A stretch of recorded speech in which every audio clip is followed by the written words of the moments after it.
नमस्कार, जय हिंद, वंदे मातरम। कैसे हैं आप सभी? बहुत ही बढ़िया होंगे। मैं पार्थ सजान आप सभी का स्वागत करता हूं यूपी रेगुलर क्लासेस के इस ऑनलाइन प्लेटफॉर्म पे। आपको जैसे पता होगा कि कई दिनों से इस चैनल पे वीडियोस नहीं आ रहे थे, लेकिन अब से एक नई शुरुआत होने जा रही है, बिल्कुल नए तरीके से। शुरुआत से किसके विषय में पूरी जानकारी लेते हैं, ठीक। जैसा कि आपको पता है कि यूपी पीसीएस और आरओ के एग्जाम में लगभग लगभग 150 दिन शेष है। जैसे एग्जाम डेट, या एग्जाम डेट नहीं बोलूंगा लेकिन एग्जाम मंथ जो निकल के आ रहा है, अक्टूबर और नवंबर। जैसे कि मैंने आपको कुछ वीडियोस पहले बताया भी था कि अक्टूबर नवंबर में आपका एग्जाम कंडक्ट होने के पूरे पूरे चांसेस बन रहे हैं, ठीक है। अब ये कैलेंडर भी नहीं आया है, उस बेसिस पर भी। और जो बीच में जो वैकेंसीज हैं वो कैसे कैसे होंगी, तो अक्टूबर नवंबर में ही वो डेट जा रही है, ठीक। और जब कैलेंडर आ जाएगा तो एक बार फाइनल हो जाएगा कि एग्जैक्ट डेट कौन सी है। तो कुल मिला के बात करूं कि लगभग लगभग आपके 150 दिन शेष हैं। और 150 दिन में क्या स्ट्रेटेजी हो सकती है, एटलीस्ट हमारा प्रीलिम्स आराम से इसी बार का निकल जाए और आरओ जैसी वैकेंसी इसी बार हम क्रैक कर लें। क्योंकि कुछ लोग होते हैं ना कि यूपी पीसीएस में भाई साहब मेंस में बड़ी दिक्कत होगी मुझे, तो मैं मेंस ज़्यादा लिख नहीं पाऊंगा, आरओ मुझे सिलेक्शन चाहिए, है ना। तो उस टाइप की स्ट्रेटेजी आज बताने वाला हूँ। आज से एक नई शुरुआत हम लोग क्या करने वाले हैं वही बताऊंगा, ठीक। तो देखिए, जैसा कि आपको पता है कि जो वैकेंसी है ये पुरानी क्या, मतलब कोई नया तो फॉर्म आने वाला नहीं है, ठीक। जी, आपका एग्ज़ाम मार्च में हो जाना चाहिए यूपी पीसीएस का। और फरवरी में तो आरओ हो ही गया था जो कि लीक हो गया है, ठीक। अब ये एग्ज़ाम जाने वाला है आपका अक्टूबर और नवंबर में। अब दिक्कत ये है, जब से अक्टूबर नवंबर चर्चा में आया है, कई ज़्यादा मतलब ज़्यादातर लोगों से, ज़्यादातर यूट्यूब चैनल से हो क्या रहा है कि स्टूडेंट जो है वो अपने पढ़ाई छोड़ चुके हैं। और ऐसा होता भी है, नॉर्मली है ये, कि अक्टूबर नवंबर में एग्ज़ाम है, अभी बहुत टाइम है, ऐसा लोग सोच रहे हैं। तो और वैसे भी आदत होती है कि जैसे अक्टूबर नवंबर में एग्ज़ाम है तो सितंबर में सीधे चौथा गियर मारेंगे लोग और बिल्कुल सीधे पढ़ाई करना स्टार्ट करेंगे। अब कुछ लोग पढ़ भी रहे हैं, है ना। तो कुल मिला के अगर बात करूं कि एग्ज़ाम तो होना तय है, ठीक है। आपका अक्टूबर नवंबर में एग्ज़ाम होना बिल्कुल बिल्कुल फिक्स है। और इसी के लगभग 2 से 3 महीने बाद आप मान लीजिए आपका मेंस हो जाएगा, आपका मेंस हो जाएगा। तो कुल मिला के मेंस में भी आपको ज़्यादा टाइम नहीं मिलेगा प्रीलिम्स के बाद। तो कुल मिला के जो समय है वो अभी है, ठीक है। और अब ये आपको पता चल गया कि कब पेपर होने के पूरे पूरे चांसेस बन रहे हैं। यूपी पीसीएस आरओ अक्टूबर नवंबर, कुल मिला के 1 ही 2 महीने में आपका पूरा क्लियर हो जाना है। बहुत गैपिंग नहीं रहेगी।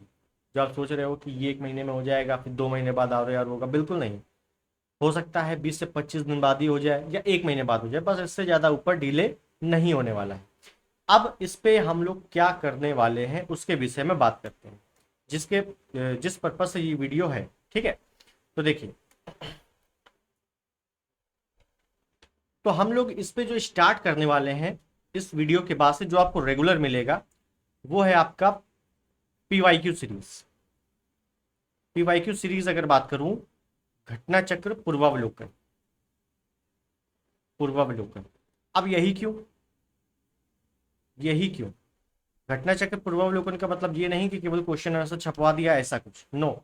आपका जो एमसीक्यू है वो तो रहेगा ही, प्लस उसका जो एक्सप्लानेशन है, जो आपका एक्सप्लानेशन है, और एक्सप्लानेशन से आपके कैसे कैसे नए एग्जाम में क्वेश्चन बनते हैं वही बताऊंगा, वो भी प्रूफ के साथ, ठीक।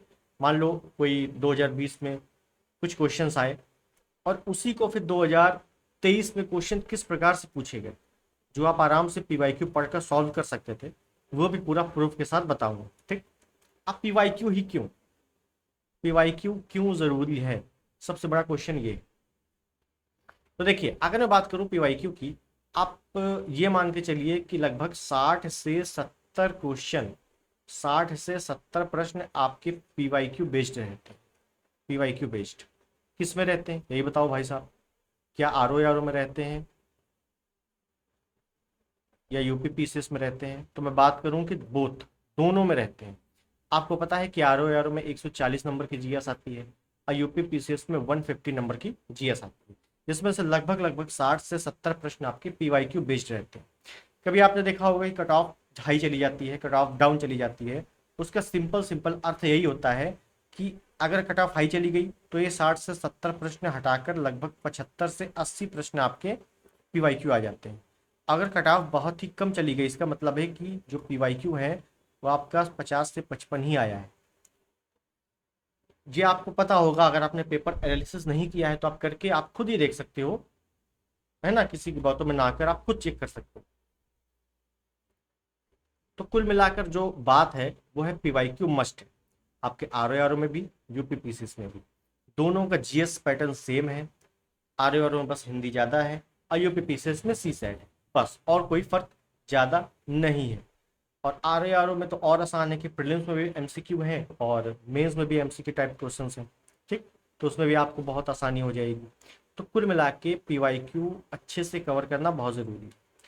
क्वेश्चन आंसर नहीं, क्वेश्चन आंसर प्लस उसका एक्सप्लेनेशन, उससे कितने प्रकार के क्वेश्चन बन सकते हैं, चाहे वो हिस्ट्री का हो, जियोग्राफी हो, पॉलिटी हो, एनवायरनमेंट हो, वर्ल्ड जियोग्राफी हो, मैपिंग हो, हर टाइप के क्वेश्चंस घटना चक्र बेस्ड आपको कल से करवाया जाएगा, ठीक है।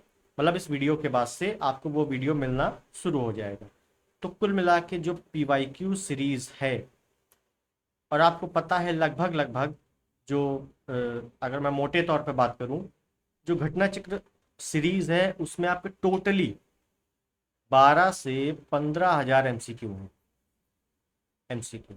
और अगर 12 से 15,000 एमसीक्यू की केवल आप प्रैक्टिस भी कर लेते हो तो आराम से आपका प्रीलिम्स निकल जाएगा।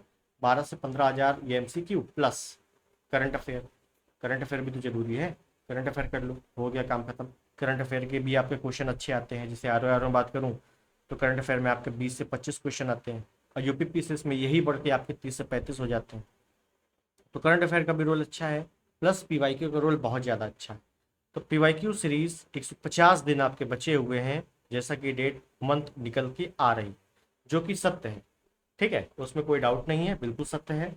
और इसी के साथ हम लोग जो शुरू कर रहे हैं, आपको अगला वीडियो मिलेगा और सारे सब्जेक्ट मिलेंगे, ऐसा नहीं कि केवल पॉलिटी मिल रही है, नहीं, सारे सब्जेक्ट के आपको वीडियोस मिलेंगे, चाहे वो हिस्ट्री हो, पॉलिटी हो, एनवायरनमेंट हो, यूपीजी के हो, जियोग्राफी हो, वर्ल्ड जियोग्राफी हो, हिस्ट्री के तीनों पार्ट हो, साइंस हो। साइंस का काफ़ी अच्छा रोल है, क्योंकि साइंस में इस बार थोड़ा सा उल्टा पुल्टा हो गया था कि फिजिक्स के क्वेश्चन ज़्यादा आ गए थे, बायोलॉजी के कम आए थे, जबकि होता ऐसा है कि बायोलॉजी के ज़्यादा आते हैं, फिजिक्स के कम हो गए, है ना। तो कुल मिला के इन सभी चीज़ों पर सभी, अगर मैं बताऊं कि पीवाईक्यू अच्छे से कर लिया है तो आपको दिक्कत नहीं होने वाली, ठीक। तो कुल मिला के आपको बात समझ में आ गई होगी मैं क्या बोल रहा हूँ, कि पीवाईक्यू मस्ट है। और ये जो एक नई शुरुआत हम लोग कर रहे हैं, क्योंकि कई दिनों से वीडियोस नहीं पड़ रहे थे किसी कार्य के कारण, ठीक है, और उसके पूर्ण हो जाने के बाद अब से आपको वीडियोस रेगुलर मिलेंगे, उसको आप लोग देखिए, अपने दोस्तों में शेयर कीजिए। अब पीवाईक्यू का जो एक्सप्लेनेशन है उसको अच्छे से देख लेना, जो आपको इस चैनल पे कराया जाएगा, क्लियर है। तो ठीक है, आपको समझ में आ गई होगी चीज़ें, कोई भी डाउट रहता है तो आप कमेंट बॉक्स में बता सकते हो। और एग्ज़ाम तक आपकी पीवाईक्यू सीरीज अच्छे से चलेगी, अब पीवाईक्यू क्वेश्चन समाप्त हो जाएंगे तो आपके एमसीक्यू जो अति संभावित प्रश्न हैं वो चलेंगे। तो कुल मिला के क्वेश्चन आंसर जो प्रैक्टिस सीरीज एक होती है उसकी आपको कमी बिल्कुल नहीं रहेगी। और एक चीज़ बता दूं, जीएस का ही नहीं, ये हिंदी भी चलेगी यहाँ, ठीक है ना। ये मत सोचो केवल जीएस है, आपका आर ओ मेन है, अगर आर ओ मेन है तो इसके लिए आपको हिंदी भी प्रैक्टिस कायदे से होगी, ठीक है। हिंदी के भी पीवाईक्यू, क्योंकि हिंदी में सब कुछ आता पीवाईक्यू से ही है, इतना बता दूं मैं, आप मानो या ना मानो पूरा पीवाईक्यू से ही आता है। बस फर्क ये रहता है कि पीवाईक्यू का एक्सप्लेनेशन आपको अच्छे से पता होना चाहिए, ठीक। तो हिंदी भी चलेगी, जीएस भी चलेगी, तो दोनों का बेहतरीन पीवाईक्यू सीरीज आप लोग जरूर अच्छे से देखिएगा। और कल से या इस वीडियो के बाद से आपको वीडियोस मिलना शुरू हो जाएंगे, ठीक। कोई भी डाउट रहता है कमेंट में बताइएगा, मिलते हैं आपको अगले वीडियो में, तब तक के लिए नमस्कार, जय हिंद, वंदे मातरम।